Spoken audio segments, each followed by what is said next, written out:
A geometric series with first term a and ratio r converges if the absolute value of r is less than 1, and it'll have a sum of a over 1 minus r if it converges.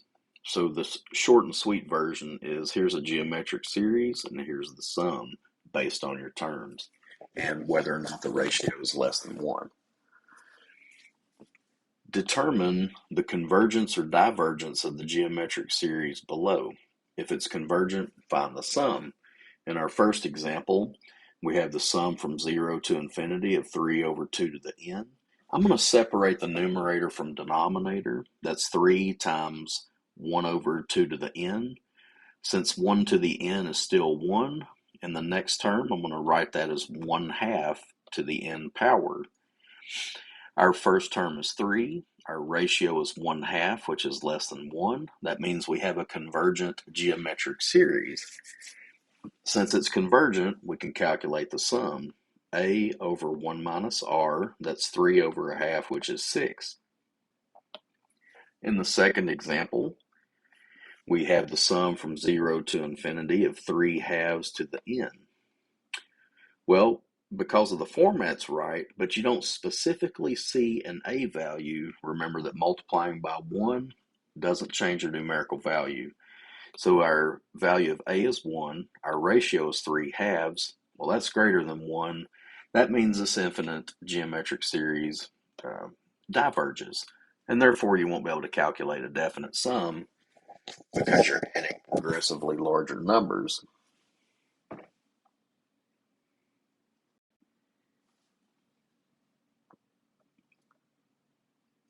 Use a geometric series to write the repeating decimals as the ratio of two integers. 0.2 repeating, that's in the tenths position. Our first term is 2/10.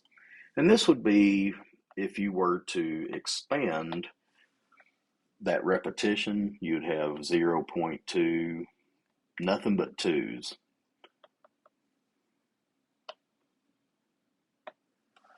So your first term is 2/10, and each term is 1/10 progressively. This is 1/10, 1/10 squared, which is 100th. That's the thousandth position. That's 1 over 1,000 or 1 over 10 cubed. Anyway, you can set up your geometric series by your first term and the ratio of change. So that's 2/10 is our a value. 1/10 is r. That's less than 1. So we have a convergent geometric series. And we can calculate the sum by a over 1 minus r. 2/10 over 9/10 is 2/9. And that's the ratio, 2/9. And you can actually check this in your calculator. If you type in 2 divided by 9, you just get a big list of 0.2's. In our next one, we have 8/100ths that repeats. 0.08 repeating, so we're going to repeat every even power because that's an 800th. That's the second tenth. That's our first term. So we set up our first term as 8/100ths. 8/100ths. Since the 8 repeats on the 2, 4, 6 even powers of 10, our ratio changes by 100. If you divide by 100, you get the next position, and so forth. So that's why I have a 1 over 10 squared as my ratio. A over 1 minus r, 1 over 100 is definitely less than 1, so we have a convergent geometric series. So a over 1 minus r, that's 8 over 99. If you check this with your calculator, 8 divided by 99 will produce a repetitive list of 0.08, and then the 08's repeat. There's a couple of really important theorems for convergence or divergence of a series. The convergence theorem we have is the limit of the nth term of a convergent series. If our series converges, the limit of our a term, a sub n term, is 0. You cannot read these backwards. Like, you can't say if the limit of my a sub n term or nth term is 0, then I have a convergent series. It doesn't work that way. These if-then statements are only one way. Now, if you've had discrete or another logic class, there's something called a contrapositive, where if you negate these statements and then reverse their order, those are logically correct. So a divergence test for the nth term is if the limit of your nth term doesn't equal 0, then the infinite series diverges. Negate both ends, swap their order. It's called contrapositive.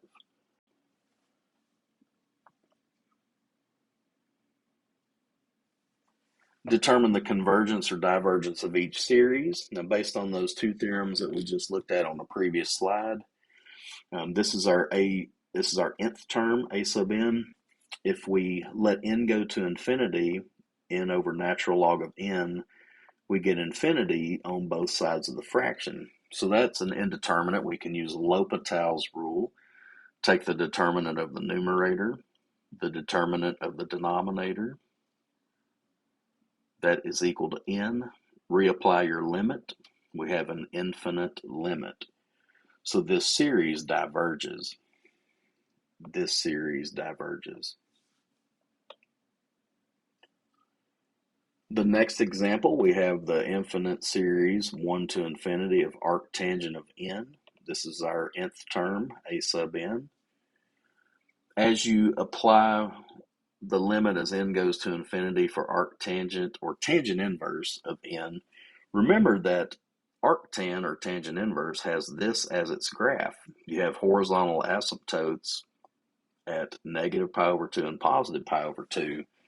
Well, as n gets really large, you're out here on the far right side of the graph approaching pi over 2, that upper horizontal asymptote. So this limit is not 0, and by divergence theorem, that tells us this infinite series diverges. Find all values of x for which the series converges and write the sum of the series as a function of x for those values. We have the infinite series from 1 to infinity of 3x to the nth power. Now this can take on a geometric form. Also notice that index is 1. If we want to write it as a geometric, then I'm going to change this to a 0. So I'm going to lose 1 in my index, but I'm going to gain 1 in my nth term, the n power. That and the property of exponents allows me to write that as 3x to the 1 or first power times 3x to the n. A is 3x, R is 3x. Remember, convergence only happens if the absolute value of our ratio or R value is less than 1. Absolute value of 3x less than 1 sets up a compound inequality. -1 less than 3x less than 1. Divide all the way through by 3. And as long as x is in the interval from -1/3 to +1/3, you will have a convergent geometric series. This little symbol here means x belongs to this interval. If you pick a number in this interval, then its sum will be found by 3 times that value over 1 minus 3 times that value. A over 1 minus R.